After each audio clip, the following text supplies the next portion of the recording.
Bueno, muy buenas noches para todos. Entonces, espero pues que se encuentren muy bien. Vamos a seguir entonces con la presentación. Estamos hablando de esa historia, una breve historia de los derechos humanos y de la naturaleza. Y estábamos en la sesión anterior en, en el medioevo. Entonces, cuando estábamos hablando del medioevo, llegamos a un personaje muy interesante de ese medioevo y que va a nutrir también mucho esa religión católica. Hablamos entonces de San Francisco de Asís.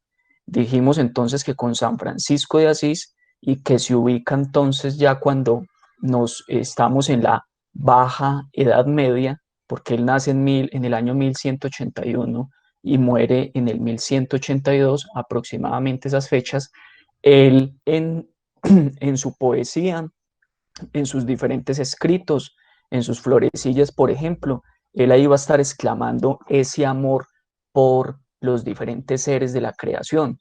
Asimismo, él va a estar en una búsqueda constante de paz, ¿sí? Y va a ser en una época en la cual van a estar todavía vigentes diferentes cruzadas para que ese mundo cristiano y esa cristiandad volviera a apoderarse de esos territorios que consideraban que hacían parte de un legado, de un don que les había dado obviamente su Dios y que lo habían perdido. Esos territorios tienen que ver entonces con esa tierra santa, con Jerusalén.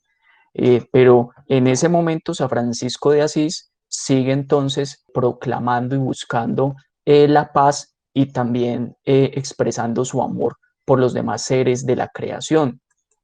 Escuchamos una oración de la paz. Esa oración de la paz es la que se le atribuye a San Francisco de Asís. Sin embargo, tampoco hay un consenso, tampoco hay un acuerdo sobre la autenticidad de atribuírsela a él, pero la mayoría sí considera que esa oración de la paz está inspirada en la vida y obra de San Francisco de Asís. Ustedes saben que San Francisco de Asís crea la orden franciscana, y desde esa orden franciscana lo que se trata de hacer nuevamente en esa baja Edad Media es recuperar todos esos valores que Jesús y sus apóstoles trataban de llevar por diferentes lugares, y entre ellos tenía que ver con tener una vida austera, una vida de entrega al prójimo, una vida entonces llena de amor. Entonces, por eso la oración de la paz, como inicia: Señor, hazme un instrumento de tu paz, donde haya odio ponga yo amor, donde haya ofensa ponga yo perdón, donde haya discordia ponga yo armonía, donde haya error ponga yo verdad. Y una serie entonces de frases que nos invita constantemente al perdón, a la reconciliación, a la paz, al amor. Si esto los católicos de la época de San Francisco de Asís lo hubiesen entendido con la pasión que él lo llegó a entender, tal vez no hubiesen ni siquiera inspirado a que se incursionara en algún tipo de cruzada. Si el resto de la cristiandad y el mundo católico hubiese comprendido de esa forma como lo comprendió San Francisco de Asís, diferentes guerras en nombre de Dios no se desplegarían. Piensen ustedes en diferentes partidos políticos que hoy en día alrededor del mundo y en nuestro país son quienes se encargan de que procesos autoritarios, dictatoriales, se desplieguen fácilmente.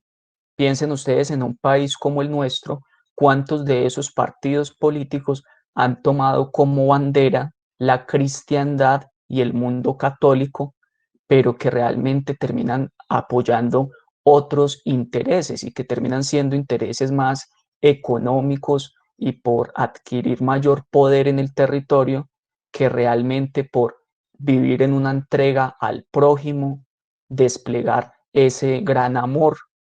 ¿Sí? Entonces, San Francisco de Asís va a ser muy importante para la historia de los derechos humanos y de los derechos de la naturaleza, porque va a buscar desde su práctica y desde también sus expresiones verbales una búsqueda constante de la paz. Ustedes saben, por ejemplo, que nuestra Constitución Política de Colombia también se declara a la paz como un derecho y en diferentes declaraciones internacionales. Y eso va a tener obviamente unas raíces en esa tradición judeocristiana muy fuertes. Pero otro factor que va a ser muy importante de esa figura de San Francisco de Asís en esos derechos humanos y de la naturaleza tiene que ver entonces con eh, ese bello cántico de las criaturas, en el cual va a llamar hermana o hermano a diferentes seres de la naturaleza. Entonces en San Francisco de Asís, el prójimo no se va a reducir solamente al otro ser humano, al que se parece a él por su condición de ser un hombre, de ser un ser humano. Fíjese en cuando en ese cántico de las criaturas dice, Altísimo, omnipotente, buen Señor, tuyas son las alabanzas, la gloria y el honor y toda bendición. A ti solo, Altísimo, corresponden y ningún hombre es digno de hacer de ti mención. Loado seas, mi Señor, con todas tus criaturas, especialmente el Señor hermano Sol, el cual es día y por el cual nos alumbras. Y Él es bello y radiante con gran esplendor. De ti, Altísimo, lleva significación.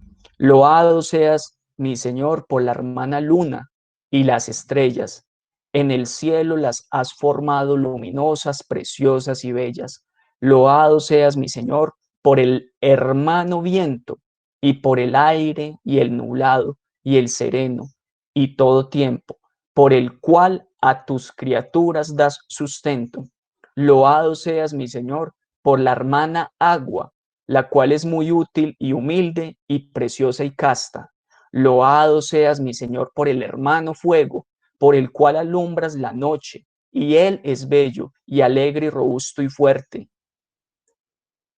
Loado seas, mi Señor, por nuestra hermana, la Madre Tierra, la cual nos sustenta y gobierna y produce diversos frutos con coloridas flores y hierbas. Loado seas, mi Señor, por aquellos que perdonan por tu amor y soportan enfermedad y tribulación. Bienaventurados aquellos que la sufren en paz, pues por ti, Altísimo, coronados serán.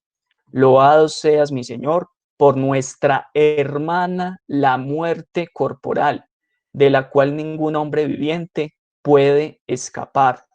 Ay de aquellos que mueran en pecado mortal. Y termina San Francisco de Asís con ese y darle gracias y servirle con gran humildad, ¿sí? Pero entonces, nuevamente reitero, esa importancia que tiene la figura de San Francisco de Asís, no solamente por haber dado vida a una nueva orden, que es la orden de los franciscanos, ese aporte que le hace para los derechos humanos y digamos que de los derechos de la naturaleza también radica en eso, en que él no va a reducir al prójimo solamente al ser humano, al hombre, ¿cierto? Sino que también va a considerar que ese prójimo, que ese hermano, también es la tierra, que son las flores, que son los animales, porque todos ellos son criaturas de su Señor, de su Dios, de su Creador. Ya en el siglo XXI sabemos que el Papa Francisco toma su nombre precisamente inspirándose en San Francisco de Asís.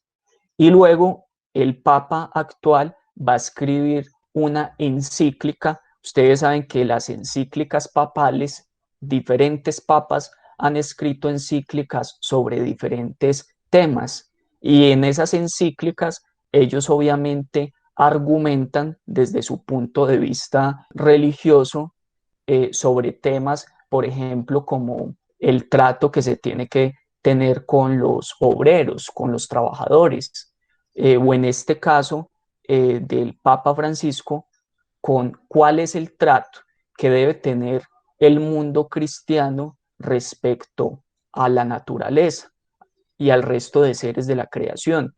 Y en esa encíclica papal, en siglo XXI, el Papa Francisco va a retomar planteamientos de San Francisco de Asís y de otros papas, otros prelados también de la iglesia, en los cuales consideran, por ejemplo, que, que hay pecados contra la naturaleza. ¿Sí? Entonces, ahí ya se da otra interpretación respecto al Génesis, ¿sí? Porque hay una interpretación que sitúa, digamos, al ser humano como ombligo de la creación y que por haber sido creado y a imagen y semejanza de Dios, tiene una dignidad por encima del resto de las criaturas y que ese resto de las criaturas y el resto de esa creación está para servirle a él como un objeto, como un producto, como una cosa que él puede dominar y explotar a su antojo, mientras que en esa encíclica se da otra interpretación respecto al lugar que ocupamos en la creación y de qué forma debemos también comportarnos con cierta benevolencia en relación al resto de esas criaturas de la creación. Hemos visto en estas diferentes sesiones cómo hay diferentes transformaciones, relaciones entre diferentes culturas y cómo se transforman también prácticas e imaginarios. Y nuestra tradición occidental, que se nutre de esta religión de una estirpe judeocristiana, no se va a quedar tampoco estática, va a tener diferentes transformaciones. Así como tuvimos a un San Francisco de Asís hablando sobre la paz, sobre las otras criaturas de la creación y de la naturaleza como prójimos en este siglo, vamos a tener también luego una Santa Inquisición que ya va a tratar entonces de imponerse en la sociedad para conservar su dogma, su poder social, y lo va a hacer entonces de formas muy desatinadas respecto a ese amor que deberían estar practicando con su prójimo. En este caso, entonces, la Santa Inquisición también va a ser otra deriva de esa tradición judeocristiana con el catolicismo. Entonces, con la Santa Inquisición lo que se buscaba era evitar que ideas contrarias o prácticas contrarias al catolicismo empezasen a adquirir algún tipo de poder en la sociedad.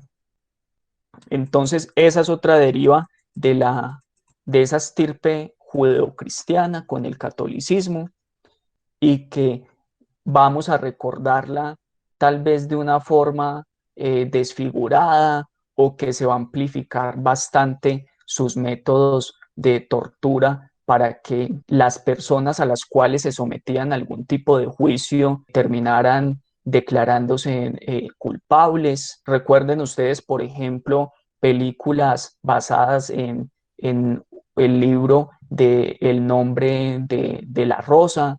En esta película de Jean-Jacques Annaud, que es el mismo director de La Guerra del Fuego, y en la cual van a mostrar precisamente cómo hay una serie de disputas entre diferentes órdenes del catolicismo, por ejemplo, entre franciscanos, dominicos, entran en disputas respecto a la interpretación de las sagradas escrituras para ellos y de cómo es que tenía que vivir el mundo cristiano.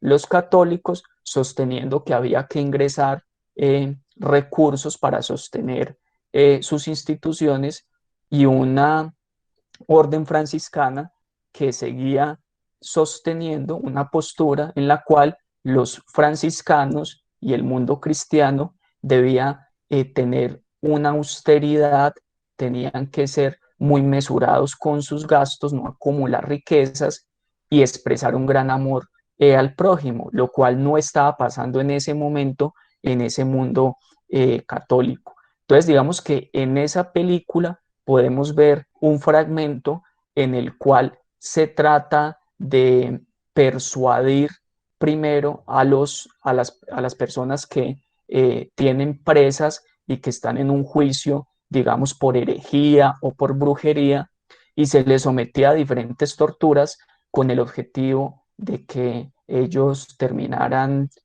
confesando cuáles habían sido sus crímenes, ¿sí? Entonces, bueno, ellos tenían un tribunal en el cual habían unos jueces que administraban la justicia y dictaban una sentencia, mientras que el inquirir era indagar, examinar cuidadosamente una cosa. Por eso entonces se le llamaba Tribunal de la Inquisición. Pero sabemos que esas prácticas de la Inquisición desde el siglo XIII y si no estoy mal, desde el siglo XII ya se venían gestando organizaciones similares, pero ya con la Santa Inquisición, ya ese examen cuidadoso lo que terminaba haciendo era que esa persona terminara confesando crímenes que no habían cometido, pues porque era muchísimo más fuerte el suplicio corporal al cual se veían sometidos. Entonces, bueno, digo también que se magnifica mucho en la historia las prácticas de la Santa Inquisición porque hay otros historiadores y otras posturas en las cuales dicen que fueron otros personajes, por ejemplo, en el marco de la Reforma Protestante o que eran adversos a la Iglesia Católica que terminaban haciendo difusión y haciendo mucho más grande los procesos que ellos llevaban a cabo de lo que realmente pasaba, ¿sí? Pero bueno, entonces en esa religión católica también se cometían atropellos, así como también tuvimos personajes sobresalientes como San Francisco de Asís. Bueno, y en esa otra deriva de esa iglesia católica vamos a tener a Santo Tomás de Aquino. Y Santo Tomás de Aquino va a legarle a, a este mundo occidental una serie de ideas muy importantes. Ustedes saben que en la Edad Media son, bueno, son muchos los teólogos, filósofos, especialmente vinculados con la Iglesia Católica, que nos dejan a nosotros un gran legado, pero son dos, digamos, como los más sobresalientes, ¿sí? San Agustín, que se ubica precisamente en ese siglo IV, cuando el Imperio Romano estaba cayendo. San Agustín. Y San Agustín se va a inspirar principalmente en filósofos como Platón y como Plotino, del cual entonces él se va a inspirar para escribir sus textos y que también van a estar presentes durante la Edad Media, ¿sí? En lo que conocemos como la escolástica. Pero en el caso de Santo Tomás de Aquino, que él se ubica entre el 1225 y el 1274, él nos va a dejar un legado para los derechos humanos muy importante y tiene que ver con un concepto y una interpretación sobre lo que es la ley natural. Esa ley natural se va a inspirar en unas ideas filosóficas de los estoicos, que van a servir también entonces de fuente para el cristianismo. En este caso, Tomás de Aquino se va a inspirar en el cónsul Cicerón. Cicerón se va a ubicar en ese periodo republicano de Roma. Recuerden que cuando hablamos de Roma la dividimos por épocas, ¿sí? Y dijimos que había una época monárquica, una época republicana y una época imperial. Cicerón va a estar ubicado en esa época republicana como cónsul. Bueno, gracias a los planteamientos de Cicerón, Tomás de Aquino retoma sus planteamientos y reformula la idea de ley divina como ley natural. ¿Qué es lo que dice entonces Santo Tomás? en su Suma Teológica, que Dios ha establecido una legislación eterna para el mundo natural y el mundo humano. Entonces, ya hay unas leyes predeterminadas, tanto para ese mundo natural, ¿cierto? Para ese mundo de la naturaleza, para ese mundo de lo físico-químico, donde están todos los otros seres diferentes al ser humano, aunque nosotros hagamos parte de él, y hay otras leyes para el mundo nuestro, para el mundo sociocultural en el cual nosotros vivimos. Y dice entonces que hay en esas leyes, en esa ley natural, hay un orden de los instintos propios de la especie humana, ¿cierto? Hay unas leyes en nuestros cuerpos por los cuales nosotros comemos, defecamos, sudamos, por los cuales nuestros eh, cuerpos tienen unos pulmones que tienen una serie de movimientos que no requieren de que nosotros seamos conscientes de esos movimientos para que lo hagan, al igual que nuestro corazón, ¿cierto? Entonces hay un orden de los instintos propios de la especie humana. También lo que tiene que ver entonces con la reproducción, pero existen unos fines señalados, aquellos por la naturaleza misma, ¿sí? Ya una teleología en ellos, que son los de conservación, de nutrición, de procreación, de los instintos de vida comunitaria, en la familia y en el Estado. Entonces, se relaciona en esa ley natural esto que es vida comunitaria en familia y en el Estado, se vinculan con una especie de fines que están presentes en nuestros propios instintos. Entonces es como si fuera que de forma natural nosotros estuviésemos predeterminados a vivir en una vida comunitaria, en familia y en el Estado. Recuerden ustedes que en esa historia de los derechos humanos y de la naturaleza como los estamos estudiando, esta ley natural presente en Santo Tomás de Aquino se van a convertir en la modernidad en derechos naturales. Y luego esos derechos naturales del naturalismo en la modernidad se van a convertir en el siglo XX en lo que conocemos como derechos humanos. Entonces, esta ley natural tiene un carácter universal porque hace parte de una legislación eterna que Dios, el creador, el demiurgo, puso en su creación. Nosotros estamos entonces predestinados a esto, a una vida comunitaria, en familia y en Estado. Entonces, de esa forma, Santo Tomás de Aquino convierte esa ley divina de la cual hablaba Cicerón en una ley natural. Entonces, Cicerón y el derecho natural, fíjense que entonces Cicerón se enmarca en ese lapso entre el 63 antes de Cristo y el 60, perdón, bueno, acá se me fue algo. Ah, perdón, no, esto ya está relacionado, es, bueno, con que fue cónsul de la República Romana. Les voy a leer un fragmento que se encuentra en el texto de Cicerón que le dedica a la República. Al igual que en el caso de Platón, que escribe un texto que es de la República y otro de las leyes, Cicerón va a hacer algo similar.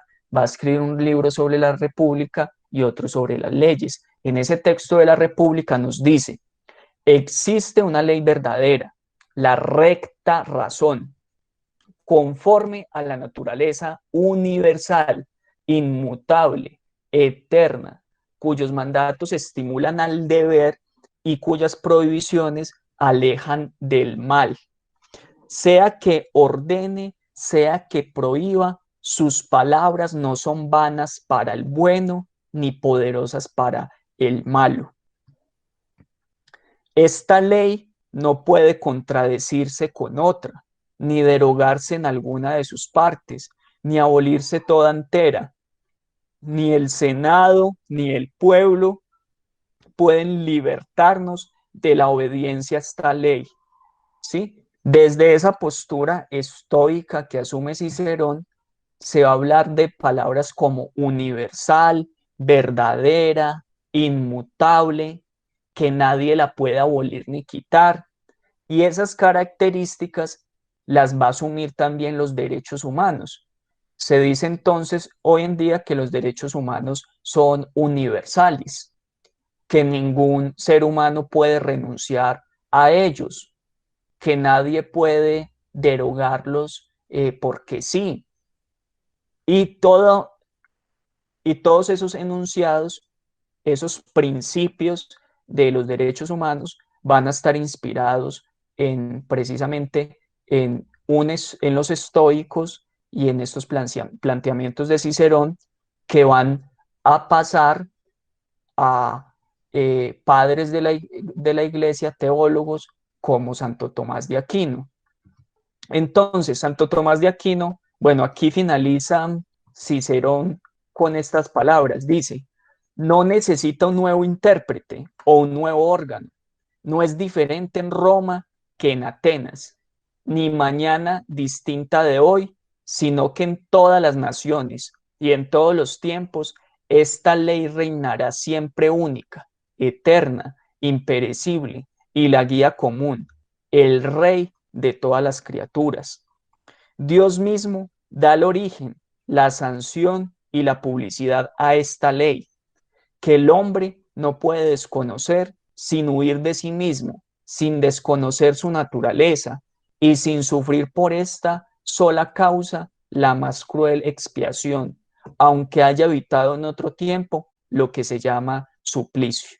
Entonces, nuevamente, con lo que nos dice Cicerón es que esa ley divina no va a ser diferente en ningún espacio geográfico, ni en Roma, ni en Atenas en ese momento. Y tampoco va a ser distinta temporalmente, ni en el hoy de Cicerón, ni en el mañana de Cicerón. Eso entonces es un universalismo en la ley divina y que Santo Tomás va a interpretar entonces como ley natural. Entonces, los intereses de Santo Tomás son metafísicos y religiosos, porque recuerden que Santo Tomás obviamente va a utilizar a diferentes pensadores, especialmente como Aristóteles, los va a utilizar para argumentar su defensa respecto a los dogmas, a las creencias católicas.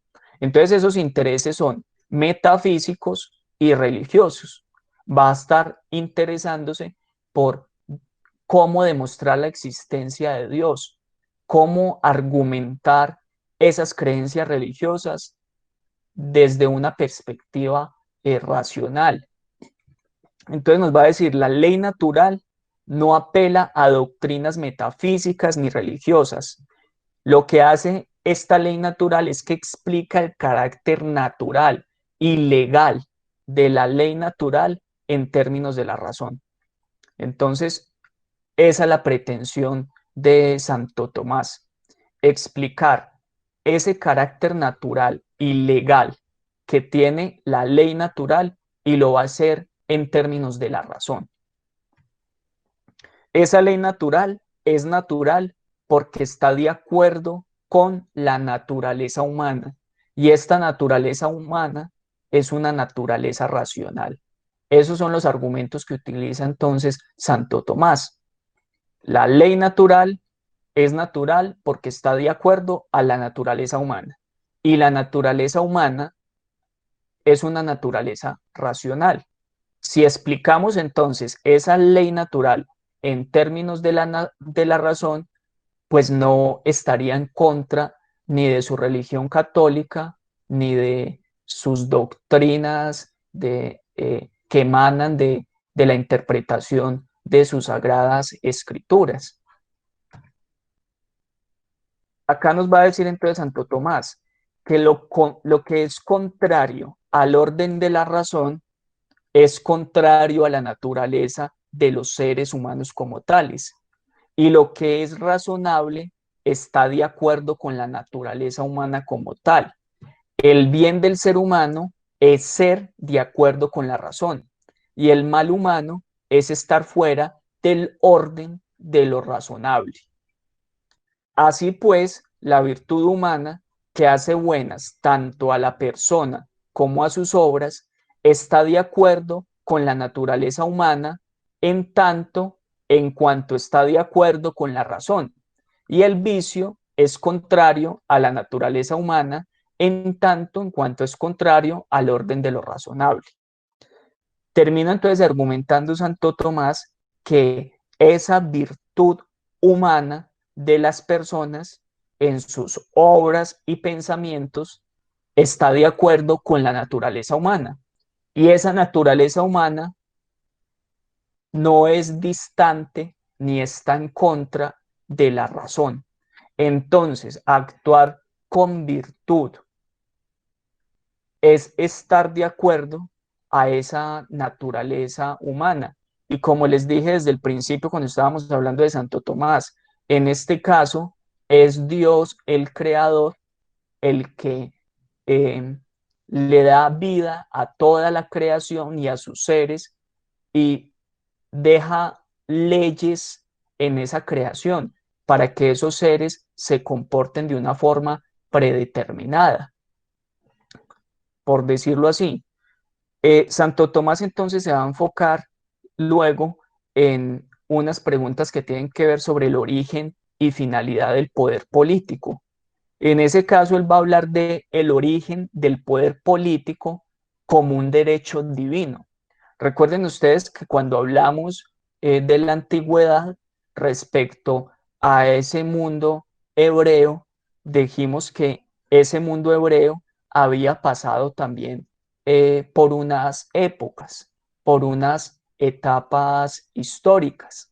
En este caso, en la etapa histórica de los reyes en el pueblo de Israel, en Isaías se habla entonces de que hay un derecho divino de los reyes. Y Santo Tomás va a extraer de Isaías precisamente esas frases, que el derecho de los reyes proviene de un derecho divino, que todo poder en las sociedades o comunidades humanas está constituido y viene directamente de Dios. Eso lo va a extraer entonces de carta a los romanos de San Pablo. Y como ese poder viene de Dios, Dios se lo transfiere al pueblo. Recuerden ustedes que Dios también cuando hace un pacto con el pueblo elegido, hace un pacto con todo su pueblo. Él no hace solamente el pacto con uno de los patriarcas de ese pueblo, ¿cierto? Él no solamente hace el pacto con Abraham, él lo hace con todo su pueblo. Recuerden que uno de los ritos de ese pueblo hebreo para sellar vínculos con su Dios está, por ejemplo, dado en la circuncisión. Ese es uno de los tantos pactos que se generan. Eh, entonces, Dios transfiere ese poder político al pueblo, al adeo per populum, y este puede crear las leyes y gobernar o que lo haga a quien ha delegado. Es decir, si ese pueblo elige a alguien para que ese alguien sea el que tenga el poder y lo ostente, pues perfecto, no hay problema. En esas épocas de ese pueblo, en la época de los reyes, pues el pueblo terminaba transfiriéndole ese poder a un rey. Piensen ustedes en Salomón, piensen ustedes en Saúl. Otro punto para entender el origen y finalidad de ese poder político tiene que ver entonces con la naturaleza social del hombre. En esa naturaleza social del hombre es que está también ese origen del poder político. Porque si por naturaleza tendemos a asociarnos, también tendemos a elegir quién puede entonces representarnos, quién puede gobernarnos. ¿Y cuál es la finalidad de ese poder político? Llegar a un bien común, a un buen vivir. ¿Y qué es un bien común o un buen vivir en una sociedad, en una comunidad, como la plantea Santo Tomás? Que se cuenten con una serie de condiciones que permitan a la sociedad y a cada uno de sus integrantes vivir bien, que no les falte la comida, que puedan vivir eh, con sus seres queridos, que no entren en guerra con otras naciones, que puedan desarrollarse eh, como seres vivos, como seres humanos y que de una u otra forma puedan también ser felices, ¿sí? Es un desarrollo entonces también personal y social. Santo Tomás entonces plantea como forma de gobierno ideal una forma de gobierno mixta, en la cual esté la monarquía y la democracia presentes.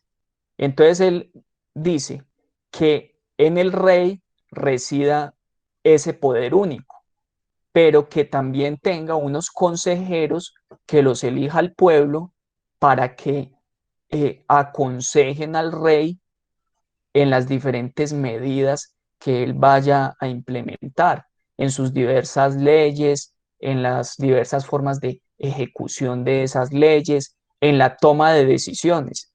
Fíjense en que en este punto Santo Tomás de Aquino, si bien va a estar en esa baja edad media, va a servir de inspiración también para lo que nosotros conocemos luego en la modernidad con los respectivos parlamentos, con los respectivos congresos. Y recuerden que cuando hablamos de ese movimiento del constitucionalismo moderno, en los cuales se limitan los poderes del rey mediante algún tipo de constitución y un parlamento que le haga contrapeso, cuando eso se materializa también, Santo Tomás de Aquino ya lo estaba planteando teóricamente. Algo similar, ¿sí? Lo que quiero decirles es que en Santo Tomás de Aquino hay muchas ideas que en la modernidad y que el liberalismo va a desarrollar. Ya veremos, por ejemplo, cómo con la desobediencia civil y ese derecho que se tiene va a inspirar Santo Tomás de Aquino a las propuestas que nos va a dar, por ejemplo, John Locke, y que es a John Locke a quien consideramos como el padre del liberalismo en el siglo XVII y que va a inspirar a constituciones políticas y a declaraciones de independencia como la de Estados Unidos. ¿Qué más nos dice entonces Santo Tomás de Aquino? Que la ley es válida si obedece a la razón y está orientada al bien común. Entonces, cualquier tipo de ley que emita este rey es válida si obedece a la razón, si obedece a la ley natural y si esa está orientada al bien común. Si las leyes que generan estos reyes no están orientadas al bien común, entonces ya vamos a ver más adelante cómo entonces sus súbditos, sus gobernados, tendrían un derecho a desobedecerla. Los gobernantes, ¿cierto? Los reyes o estos consejeros también estarían sometidos a la ley. Todos, desde gobernantes hasta gobernados, están sometidos a una ley y esa ley obedece a la razón. Y recuerden que la razón está relacionada también con una ley natural y que entonces gracias a esa relación que hay, tiene que estar orientada a un bien común. Entonces, ¿cómo se relaciona esto de la ley, el bien común, el rey y sus gobernados? Con que el derecho de resistencia civil y el derecho de rebelión van a estar justificados de la siguiente forma. Si hay una ley injusta, esa no debe obedecerse. ¿Y por qué no se puede obedecer? Porque se aleja del bien común y del derecho natural. Entonces, cuando cualquier tipo de ley se aleja del bien común y del derecho natural, esa ley es injusta y entonces los gobernados no tienen por qué obedecerla. A eso es a lo que se le llama derecho a la resistencia civil. Y con derecho a la resistencia civil, Santo Tomás de Aquino decía entonces que los súbditos no tendrían por qué obedecer a la ley cuando es injusta, porque es una corrupción de la ley, es una corrupción de la ley, ¿sí?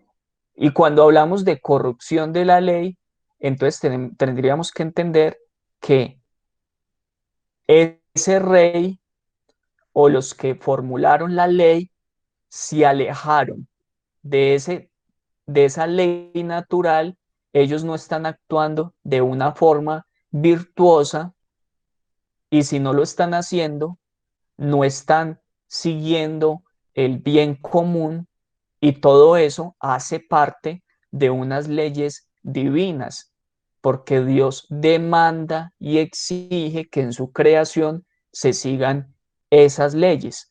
Cuando eso pasa, entonces se da el derecho a la resistencia civil, mientras que el derecho a la rebelión es un derecho, pero contra la tiranía. Y la tiranía la tendemos que entender como un régimen que no está en función del bien común, sino para sí mismo. Es decir, el rey se convierte en tirano o cualquier forma de gobierno se convierte en tirano cuando no piensa en el bien común, en el bien de todos sus súbditos, en el bien de todos sus ciudadanos, sino que piensa solamente en el bien particular del rey o de los gobernantes. Hay un derecho a la rebelión entonces contra la tiranía y la tiranía no obedece ninguna ley. Cuando estamos en algún tipo de régimen tirano, pues sencillamente se hace lo que al poderoso, al gobernante, desea hacer y lo va a hacer por encima de cualquier ley y si hoy amanece de malas pulgas, va a hacer lo que quiera, si al día siguiente desea comportarse de otra forma, lo va a hacer y así sucesivamente. Otra característica de esa tiranía es que hay un continuo abuso del poder y cuando se abusa del poder se atenta contra la propiedad, se atenta contra la vida y cuando se atenta contra la propiedad y contra la vida, se afecta también la vida material y espiritual y que esa vida material y espiritual permiten que se dé un buen vivir, un vivir bien, para que cada uno de esos súbditos o ciudadanos puedan desarrollarse como personas, como seres humanos, que puedan ser felices, es necesario que tengan unos mínimos materiales que puedan comer, que tengan un lugar donde vivir, que su familia se encuentre también muy bien, que pueda tener un trabajo, que pueda desplazarse en, en el reino o en la ciudad sin correr ningún peligro que atente contra su vida o contra sus propiedades. Entonces, ese tirano abusa del poder y atenta constantemente contra esa vida material y espiritual de sus ciudadanos o súbditos. Asimismo, va a impedir que se dé un desarrollo espiritual, pero acá con lo espiritual podríamos nosotros reinterpretarlo y no reducirlo solamente a un aspecto religioso. No quiere decir que la vida espiritual se reduzca a leer la Biblia, ir a misa, nada de eso, sino que lo espiritual también tendría que ver, si nosotros actualizamos ese concepto, tendría que ver con que se pueda tener educación, que se pueda tener diferentes medios y formas para acceder a esa vida cultural, ¿sí? Entonces, cuando ese tirano abusa del poder, incide en esa vida material espiritual. Entonces, cuando hay cualquier tipo de tiranía, ahí es cuando se da un derecho de rebelión. Según Santo Tomás en la Baja Edad Media. Podríamos entonces reducir o resumir más bien en 3 puntos esa doctrina de la Iglesia respecto al derecho de rebelión y al derecho a la resistencia civil. Lo podríamos resumir en 3 puntos. El primero es, se debe acatamiento a la autoridad política. Ha de obedecerse al poder civil como expresión de la voluntad divina y principio ordenador de la sociedad encaminado al bien común. Entonces la doctrina de la Iglesia en esa baja edad media, y no solamente presente en Santo Tomás, sino en otros padres de la Iglesia, es que la autoridad, es que se debe un acatamiento a la autoridad política y que se tiene que obedecer el poder civil como parte de voluntad divina y principio ordenador de la sociedad encaminado al bien común. Eso es un planteamiento nuevamente muy cercano a lo que luego se va a vivir con el constitucionalismo moderno, con el liberalismo y con las democracias, en el cual la autoridad política va a residir precisamente en los ciudadanos, en los cuales hay una voluntad general. Entonces, por eso quería tomar a Santo Tomás de Aquino como parte de esa historia de los derechos humanos, porque va a influir bastante posteriormente.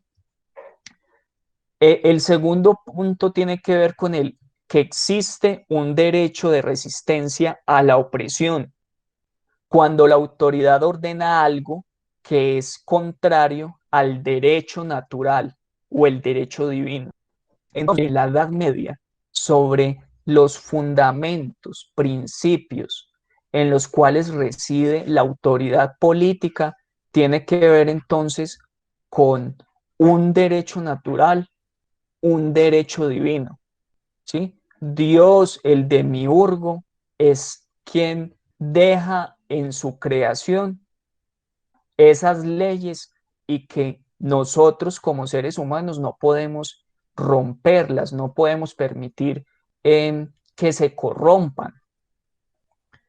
Tal derecho puede manifestarse como desobediencia pasiva o resistencia activa, según la gravedad de la violación.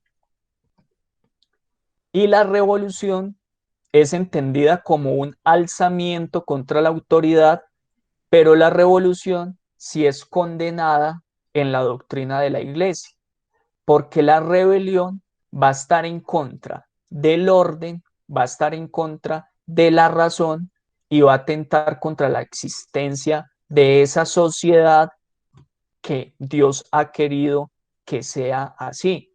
Entonces, si bien en la doctrina de la Iglesia Católica se da pie para hablar del derecho a la resistencia y del derecho a la desobediencia civil, recuerden, cuando hablamos del derecho de resistencia, estamos hablando de un derecho que tiene que ver entonces con desobedecer una ley que es injusta. Mientras que cuando estamos hablando entonces de revolución, estaríamos entonces hablando de algún tipo de movimiento social que tratan de destruir ese orden que hay en la sociedad. Un ejemplo, nosotros podríamos desobedecer civilmente una ley que esté en contra de los principios, digamos, constitucionales, porque la Constitución Política de Colombia es la norma de normas y cualquier tipo de norma, de ley que esté en contra de ella, pues no va a estar, digamos, con ese espíritu del constitucionalismo, no va a estar basada en sus principios, va a ser entonces una ley inconstitucional. Y la sociedad civil entonces podría, digamos, desobedecerla. Aunque en nuestros sistemas, pues lo que hacen obviamente es que se da desde la Corte Constitucional algún tipo de control constitucional de cada una de esas leyes o decretos y miran qué tan afines a la Constitución son. De lo contrario, pues ellos declaran si son inexequibles o qué, ¿sí? Pero mientras que ya en la revolución ya se trataría de transformar esa sociedad y que sea algo completamente diferente. En ese caso, entonces, la doctrina de la iglesia no apoyaba la revolución de ninguna forma. Solamente lo que les he hablado de la resistencia civil y el derecho de rebelión. Bueno, en esa misma Edad Media, recordemos nuevamente que en ese momento todavía la tierra y el hombre siguen siendo los ombligos de la creación. Por eso es que la teoría geocéntrica desde ese siglo primero después de Cristo, con Ptolomeo, que, que va a hablar de ese modelo geocéntrico en el Almagesto, el cual consiste en algo así como que la Tierra es el centro y alrededor de ella gira la Luna, el Sol y otros astros.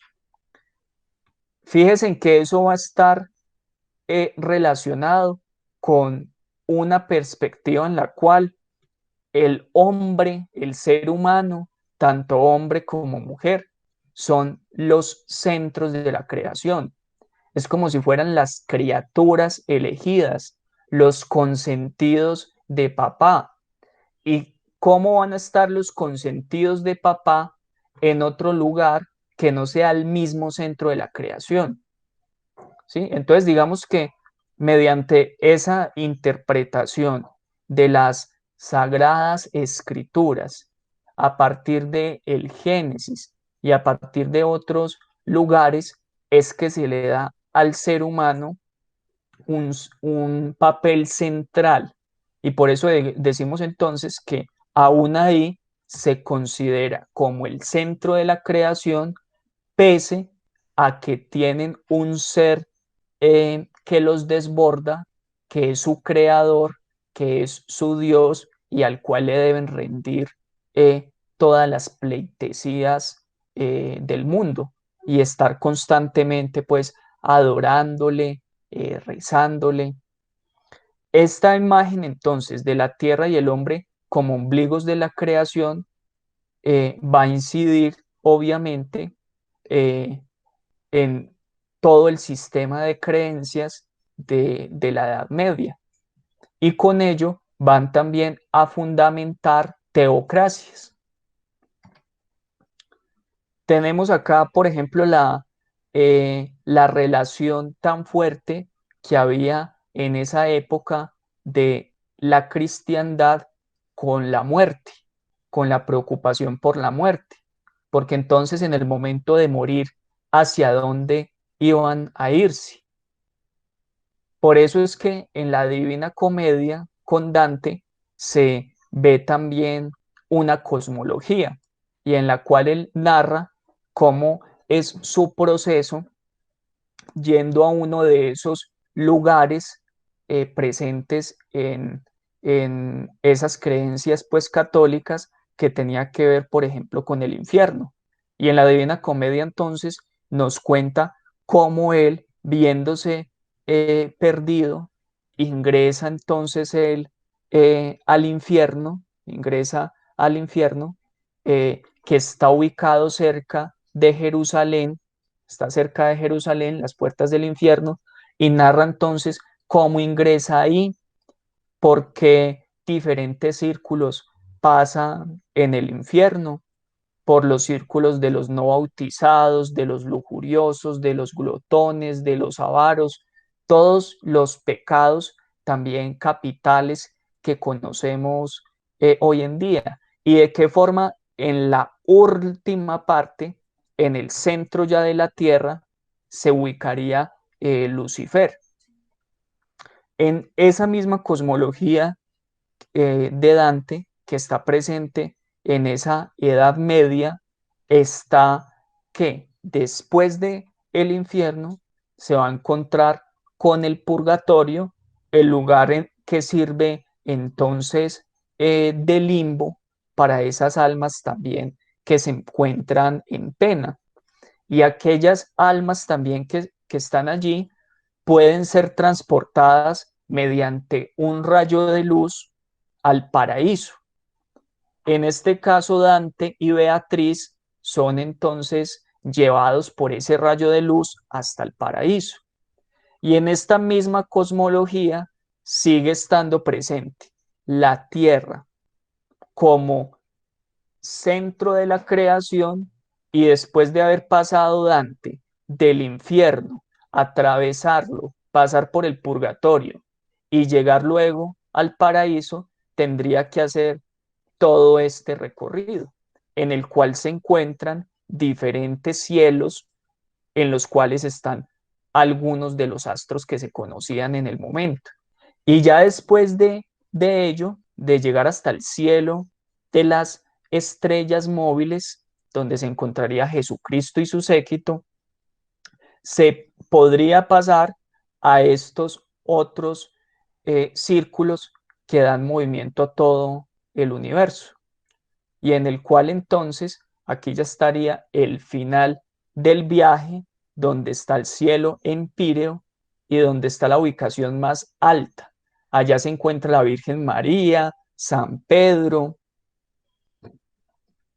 y se puede entonces, y allí entonces ya es imposible la contemplación de Dios. ¿Por qué? Porque hay también una luz cegadora, y en ella está la representación de la Divina Trinidad, Padre, Hijo, Espíritu Santo. Bueno, eso es una representación cosmológica de las creencias católicas también, expresadas por Dante en la Divina Comedia.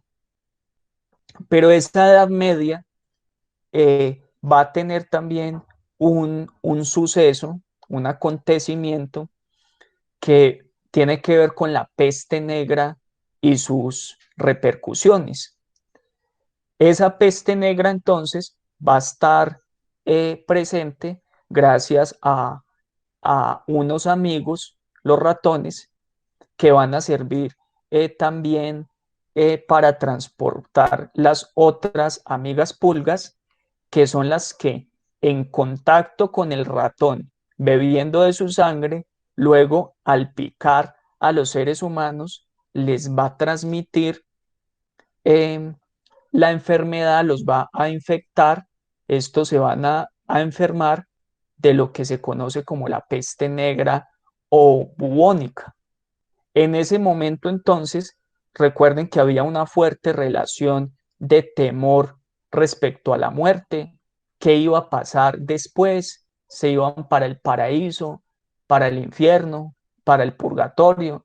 Nadie quería estar del lado de Satanás, nadie quería ir a pasar una temporada en el infierno ni en el purgatorio, todos se querían ir para el paraíso. Por eso muchos participaban en las cruzadas, porque los papas les daban bulas, ¿cierto?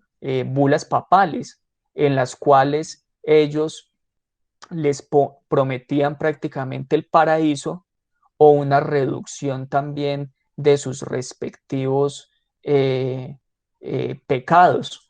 Entonces, bueno, con esa peste negra que la ubicamos en el siglo XIV, va a tener una serie de consecuencias. Bueno, aprovechemos 5 minutos para ver un fragmento de El séptimo sello de Ingmar Bergman, que es de una película de 1957, en la cual hay un par de frases en las cuales también se burlan un poco de lo que fueron las cruzadas y también de lo que están viviendo con la peste. Les voy a compartir entonces ese pequeño fragmento. Vi träffas väl igen. Jag ska nog finna en väg. Vi möts vid värdshuset. Där ska vi spela vidare.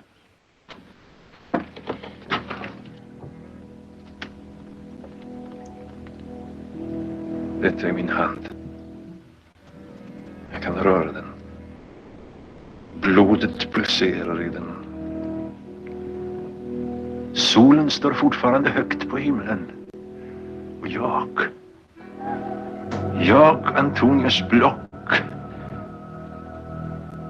spelar schack med döden. Jag och min herre varit utomlands, är just hemkomna. Förstår du, lilla Piktor? Korståget. Precis. I 10 år satt vi nere i det heliga landet, lät ormar hugga oss, flygfän sticka oss, vilddjur bita oss, hedningar slakta oss. Vinet förgifta oss, kvinnor nedlus oss, löss uppäta oss, febrar förmultna oss. Allt till Guds ära. Guds ära.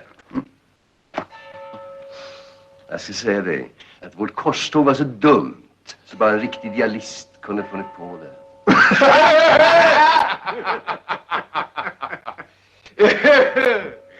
Det där om pesten var otäckt. Värre än så.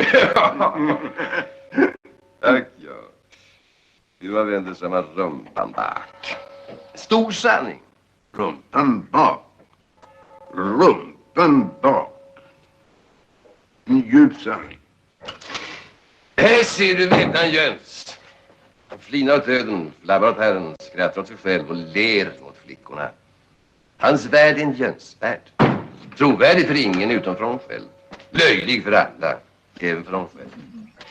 Meningslös i himlen och likgiltig i helvetet.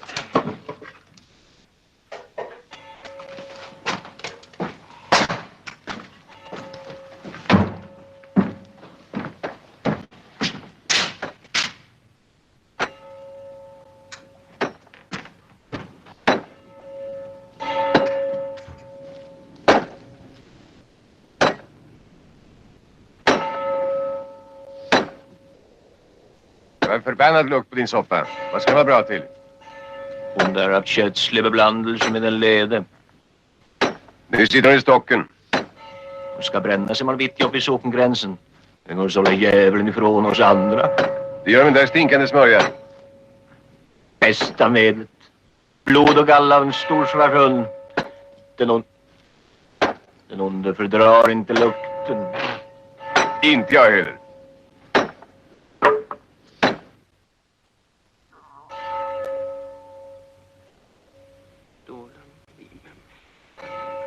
Har du sett djävulen?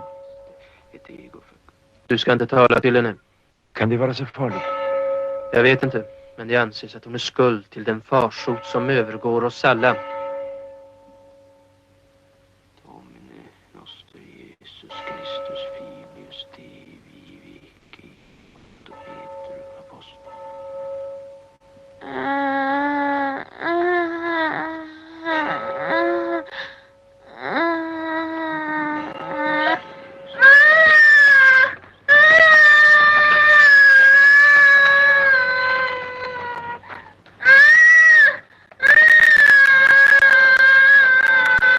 Ödet är en rackare.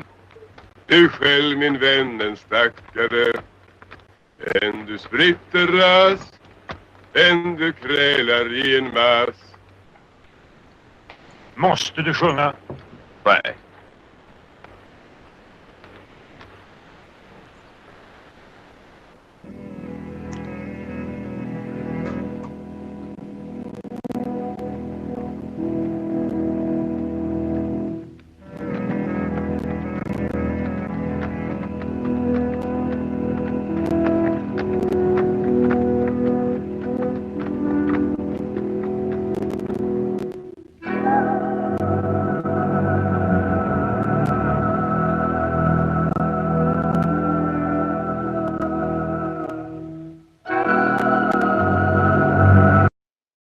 Jungfrun är blek men musen nöjd. Den svarte ränner på stranden. Suggan värper den så. Natten är sot och mörkret står oss. Fram går rådets festbränd på oss. Kontas spritter, diskos står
Gud har sänt sin straffdom över oss. Åh! Vi ska alla förgås i den svarta döden. Vi som står där som gapande fäkreatur, och ni som sitter i dessa självbelåtenhet, vet ni att detta kan vara er sista timma? Döden står bakom er rygg. Bueno, entonces como les estaba pues diciendo, en ese momento histórico, esa relación que se tenía con la muerte, que se tenía obviamente con las diferentes creencias religiosas, con ese temor a ir al infierno, también da pie a creer que se estaba en una especie de apocalipsis, que se estaba en el final de los tiempos. Ahí vemos en el séptimo sello de qué forma también hay posturas todavía de quienes creen que ha llegado entonces el fin de los tiempos, que se aproxima el apocalipsis, y aquellos que están de flagelantes, ¿cierto? Los que se están castigando a sí mismos como una especie de lavarse de los pecados, de poder conseguir algún tipo de perdón a través de esos golpes hacia su cuerpo, a través de algún tipo de suplicio. Pero fíjense también esa mujer que se quejaba y que era también una especie de quejido muy erótico, muy sensual, también muy sexualizado, y cómo entonces se encontraban chivos expiatorios en la cristiandad para empezar a echarle la culpa a brujas o echarle la culpa a los judíos. Tenían que encontrar un chivo expiatorio para echarle la culpa de lo que estaba pasando. Pero más allá de las consecuencias también religiosas y en esos imaginarios de ese mundo medieval de la Baja Edad Media, la peste negra tuvo diferentes repercusiones. Entre ellas se encuentran que esa pirámide estamental, que ese modo de producción, de organización social, económica, cultural, que conocemos como el feudalismo, empieza a tener varios inconvenientes, empieza a fragmentarse y a desmoronarse poco a poco de cuenta de la peste negra. Por esta peste entonces se reduce la mano de obra por las muertes que hay. Algunos dicen que sumando todas las muertes en Europa podría haber sido un 30, 40, 50% como máximo de la población, ¿cierto? Una reducción de un 30, 40, 50% de la población es muchísimo. Y eso incide en un primer momento en un aumento de los salarios, pero luego, cuando se empieza a dar también una especie como de inflación, pues esos salarios reales van a perder también su valor y pues de nada van a servir. Pero en un primer momento se aumentan los salarios. ¿Por qué? Porque ustedes saben que hay una ley muy sencilla que es de la oferta y la demanda. Pues entre menor es la oferta de un producto, en este caso de la mano de obra, pues mayor va a ser, puede que mayor sea su demanda, y cuando hay una gran demanda de un producto, en este caso de la mano de obra, y hay muy poco de ese producto, se incrementa el precio, ¿cierto? Ustedes saben, por lo general, que si hay pocos tomates y hay muchísima gente que esté comprando tomates, pues el precio del tomate aumenta de precio. En este caso pasa algo similar, porque se dieron tantas muertes, baja la cantidad de mano de obra y eso incide en un aumento de los salarios, y también se da una pérdida del valor de las tierras. ¿Por qué? Porque si habían menos personas que querían tener tierras, pues entonces las tierras también por una ley de oferta y de demanda iban a perder su valor. Ese es uno, digamos, de las implicaciones que tuvo la peste negra en esa estructura estamental y feudal de la Baja Edad Media. La otra es que esos señoríos en los feudos se reduce el poder de los señores feudales. Y cuando empieza a reducirse su poder, ese poder luego van a aprovechar los reyes y van a empezar a concentrar en sus manos ese poder.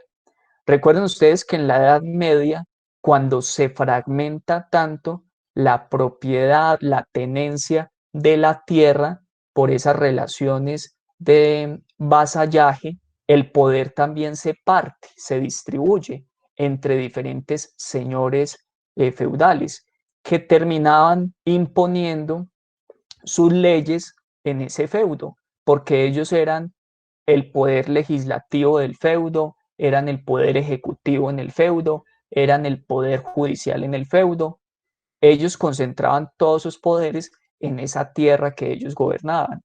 Pero con la peste negra y con todas las muertes, con la pérdida del valor de sus tierras, empieza también a perder poder ese señor feudal. Y cuando va perdiendo ese poder, los reyes lo empiezan a acumular. Y eso es muy importante para los cambios que luego se van a ir dando poco a poco hasta llegar a lo que conocemos como los estados modernos, en los cuales, gracias a esa concentración del poder en los reyes, se empieza a establecer algunos límites territoriales en territorios que hoy en día conocemos nosotros como países, ¿cierto? Como Francia, como España, como Alemania.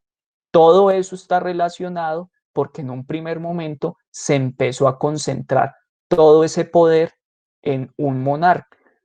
Otra consecuencia es que la población vuelve nuevamente y da otro giro, emigra del campo al pueblo. ¿Por qué? Porque como se estaban dando mejores condiciones y una subida de los salarios en las ciudades, porque había poca mano de obra, pues muchos de los que estaban en el campo querían irse a la ciudad porque estaba siendo el foco de la promesa de que iban a vivir mejor y a tener, digamos, más riquezas. Recuerden ustedes que cuando hablábamos de la antigüedad, cuando finaliza esa etapa del imperio romano de Occidente, dijimos que cuando cae el imperio romano de Occidente, todas esas personas que vivían en las ciudades del imperio romano de Occidente empiezan a dispersarse por diferentes tierras y que ahí se daba un paso de una vida urbana a una ruralización. En este caso, el movimiento va a ser diferente. Se va a pasar del campo, porque recuerden que el feudalismo se despliega sobre unas relaciones pues muy fuertes y unos vínculos con la tierra, con el campo, y acá, como repercusión de la peste, los habitantes del campo se regresan entonces para los pueblos, para las ciudades, buscando esas mejores condiciones por la subida de los salarios. Recuerden ustedes también que en los feudos, en los castillos donde se encontraban viviendo los señores feudales, dentro de sus murallas, en diferentes castillos, en los burgos, ¿sí? Ese lugar donde vivían los señores feudales se conocían como burgos, empezaron también a construirse diferentes casas, empezaron a llegar diferentes artesanos con sus oficios y empezaron entonces a organizar lo que conocemos hoy en día como una ciudad. Por eso entonces es que a la burguesía se les llama burgueses, ¿sí? Se les llama burgueses porque vivían entonces en ese sector a los lados entonces del burgo, donde primeramente pues obviamente vivía ese señor feudal. Cuando entonces esas ciudades se van desarrollando más, pues quienes vivían en el campo ven que hay mayores posibilidades de empleo y mejor pagan la ciudad y empiezan a aumentar la población en las ciudades y las ciudades también obviamente empiezan a crecer. Recuerden ustedes que en esa estructura de la Edad Media, en esa vida de estamentos, en el feudalismo, las ciudades cuando empiezan a aparecer, empiezan también a, a tener un relativo poder social y político. Recuerden ustedes que cuando veíamos ese tránsito acá de los burgos, aldeas y ciudades, resulta que ahí también hubo un hito histórico muy importante para los derechos humanos que conocemos hoy en día. Acá, por ejemplo, en estas cartas de privilegios y fueros, don Alonso el Sabio, el rey don Alonso el Sabio, da un fuero real, o con la Carta de Puebla.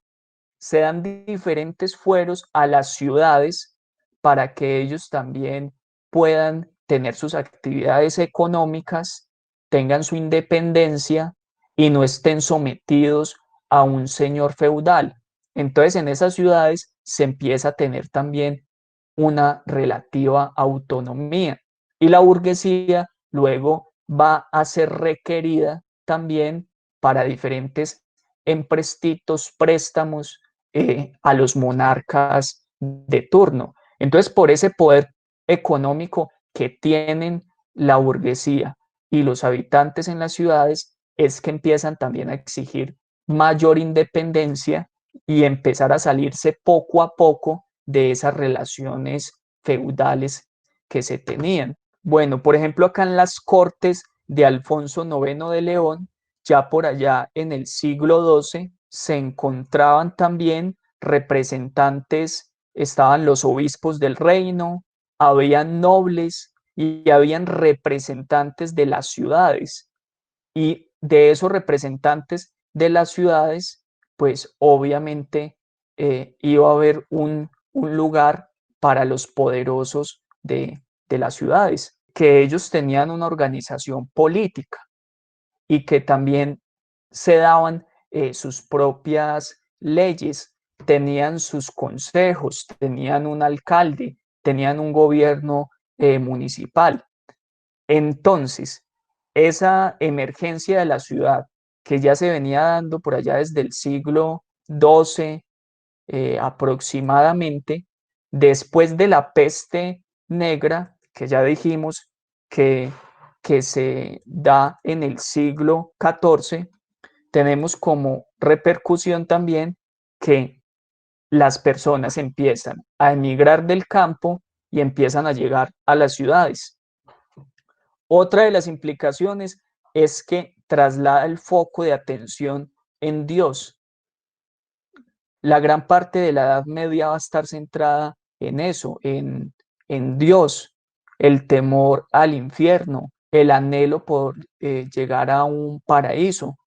Después de esa peste negra, también se empieza a dar una preocupación por el hombre, en términos no solamente médicos, porque hay que curar las heridas que trae consigo la enfermedad, hay que entender cuáles son las causas reales de la enfermedad, más allá que creer que es traída por culpa de los judíos o que es por culpa de brujas o herejes. Entonces, ese foco de atención ya se va a centrar en el hombre, y esto también va a incidir luego en todo lo que conocemos nosotros como el Renacimiento, y que va a estar centrado precisamente en el hombre, como veremos el lunes en discursos, por ejemplo, como los de Pico de la Mirandola, en el discurso sobre la dignidad del hombre,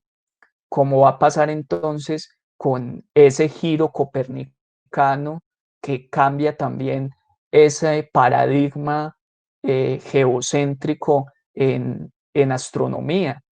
¿Sí? Entonces, una serie de cambios que se van gestando también y que se van impulsando por algo como la peste negra y sus repercusiones. ¿Sí? Entonces, un problema ecosistémico, un problema ecológico, termina también incidiendo sobre un sistema sociocultural como el de los estamentos en la Edad Media, en el feudalismo, en sus sistemas simbólicos de creencias religiosas, de creencias también un poco esotéricas y mágicas respecto a las causas de la enfermedad.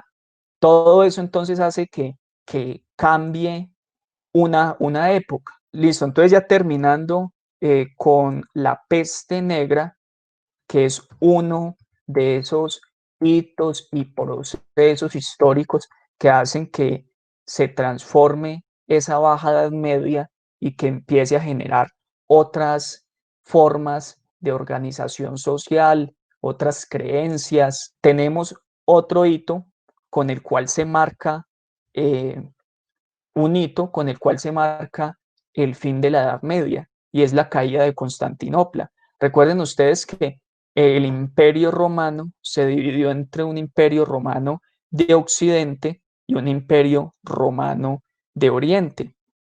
Y esa división la hizo Teodosio. El Imperio Romano de Occidente cae en el siglo IV y lo que quedaba entonces del Imperio Romano, este Imperio Romano de Oriente, que tenía como sede Constantinopla, cae en 1453 y cae entonces en manos de los ataques de los turcos.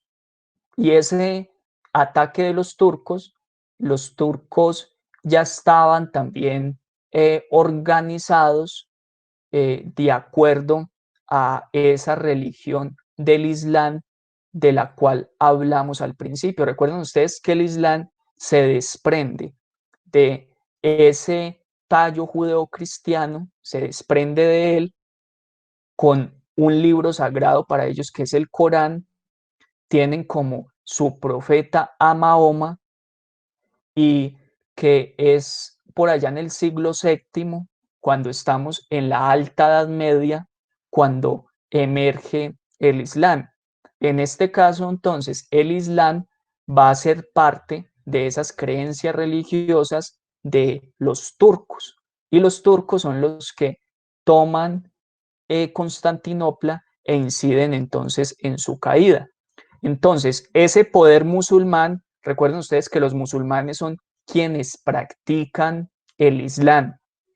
El poder musulmán en la capital del Imperio Bizantino generó el fin del comercio de Europa con Oriente. Recuerden ustedes que todo esto que conocemos como Europa tenía vínculos comerciales con Oriente, ¿cierto? Ya hacia Asia y todo, y con todo este territorio también, pero pues porque todavía habían unas relaciones relativamente cordiales. Si bien hubo un cisma en el cual se separó la Iglesia Católica y quedó la Iglesia Católica para el Occidente y la Iglesia Ortodoxa para Oriente, tenían unas relaciones relativamente cordiales entre ambas. Digo cordiales porque también habían sus disputas y sus querellas, pero gracias a esas relaciones, pues podían comerciar, movilizarse más fácilmente. Pero cuando cae Constantinopla y este imperio romano de Occidente en manos del mundo musulmán, se empiezan a cerrar ese comercio de Europa con Oriente. Pero los italianos siguieron siendo unos muy buenos comerciantes y ellos aprovecharon en todas las cruzadas que se dieron de esta Europa occidental y católica para tomar las tierras santas, para tomar Jerusalén.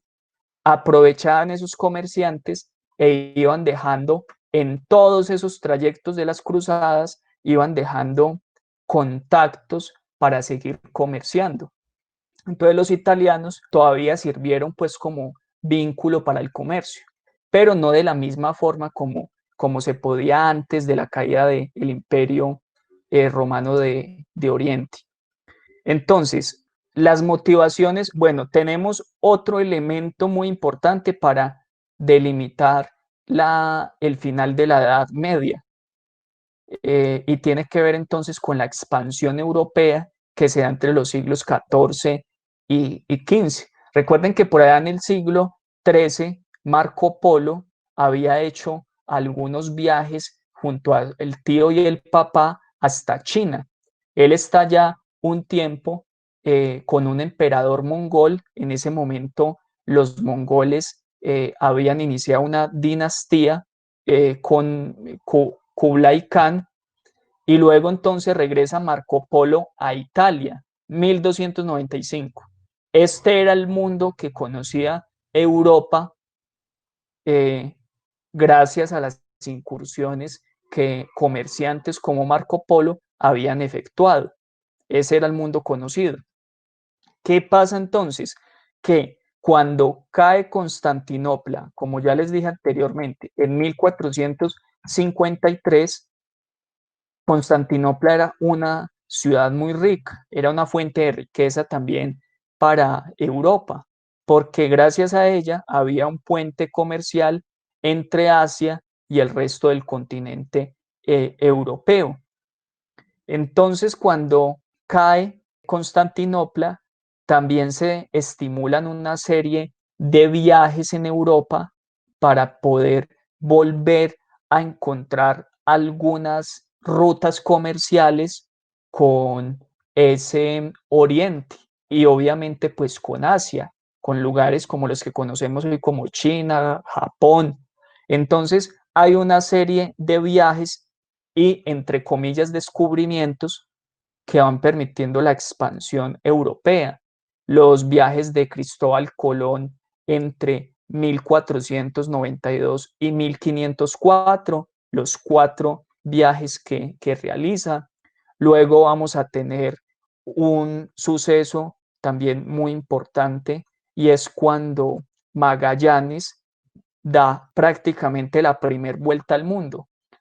Parte entonces de la península ibérica, llega a Cabo Verde y da toda esta ruta por el Océano Atlántico, pasa por el estrecho de Magallanes en América del Sur, pasa por el Océano Pacífico y luego llega a Filipinas, luego pasa por el Océano Índico, rodea el Cabo de Buena Esperanza y vuelve otra vez al Atlántico para llegar nuevamente a la península ibérica. Entonces, claro, se da toda una expansión marítima y una expansión obviamente territorial en la búsqueda de nuevas rutas comerciales con el Oriente que ya no podían comercializar porque los turcos musulmanes se habían tomado Constantinopla, que era el punto gracias al cual podían comunicarse con Oriente. Entonces, bueno, eso impulsa que se dé un supuesto descubrimiento de América que no fue más que el encubrimiento del otro, como lo va a plantear un filósofo historiador que es Enrique Dussel. En este caso, entonces, se empieza a dar un cambio en los imaginarios, en la mentalidad de esos hombres europeos. Se da un cambio en esos imaginarios europeos. Ellos en ese momento están anhelando gloria, reconocimiento, riquezas, y aparte de eso, pues ya se estaba generando un sistema económico que es el mercantilismo. Todo eso estimula esas exploraciones geográficas. Pero vamos a tener también luego unas expediciones portuguesas y esas expediciones portuguesas van a llegar también a Cabo de San Roque en lo que se conoce como Brasil. Luego eso va a poner en pugnas a Portugal con España, una serie de conflictos que los termina solucionando el Papa. ¿Y qué es lo que hace entonces el Papa? Media y la divide, primero mediante una bula en 1493 y establece cuáles son los límites territoriales de las tierras, qué pertenece a Portugal y qué pertenece entonces a España, ¿sí? A lo que conocemos como España hoy en día de Portugal.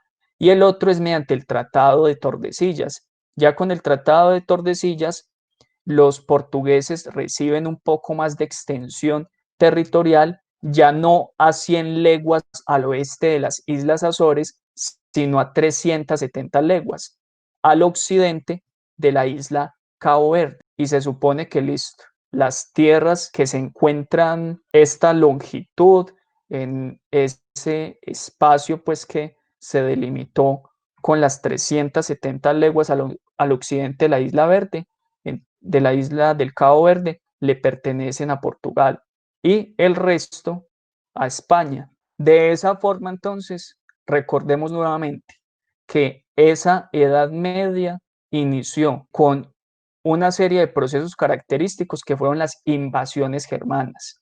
Cuando cae el Imperio Romano de Occidente por todas esas oleadas de invasiones de lo que ellos llamaban bárbaros, entre los cuales se encontraban vándalos, visigodos, y que todos estaban siendo impulsados hacia sus fronteras por las conquistas que se estaban dando con los hunos. Ya luego entonces la Baja Edad Media, su característica es esa época feudal. Bueno, con esta historia que hemos visto entonces de los derechos humanos y de la naturaleza en la Edad Media, hemos encontrado entonces algunos hitos muy importantes para lo que conocemos hoy en día como el liberalismo, como la democracia, la división de, de poderes, pues todavía no va a estar muy clara, pero con lo que vimos, por ejemplo, con Santo Tomás, con el derecho a la desobediencia civil y especialmente con lo que replantea Santo Tomás de la ley natural, que Cicerón, los estoicos en Roma llamaban como ley divina, esa ley natural se convierte en el iusnaturalismo, con los modernos en derechos naturales. Y ya en el siglo XX esos derechos naturales se convierten en lo que conocemos como derechos humanos. Bueno, eso digamos que en términos generales. Ustedes saben que son 1000 años de historia y para sintetizar en 2 horas, 4 horas, es una pretensión pues de uno tal vez bastante ridícula, ¿sí? Pero lo que quería era contextualizarlos para poder comprender nuestra situación actual y cómo esas diferentes religiones también han incidido en esa historia y en la forma como nosotros comprendemos los derechos humanos.